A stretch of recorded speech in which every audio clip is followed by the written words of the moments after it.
بفضل الله عز وجل الأمطار،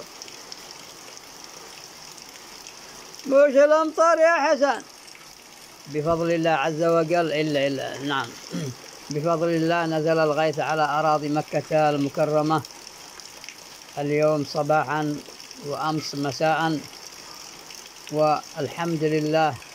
أسأل الله أن يجعلها مطر خير وبركة.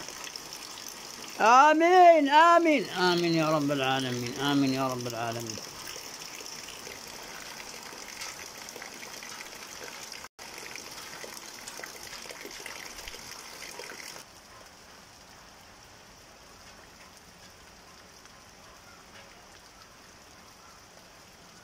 لك الحمد يا الله، سقيا رحمة لا سقيا عذاب ولا هدم ولا غرق يا الله. آمين آمين يا الله يا الله. وهذه السماء ملبدة بالغيوم، لا إله إلا الله لا إله إلا الله. الحمد لله الحمد لله.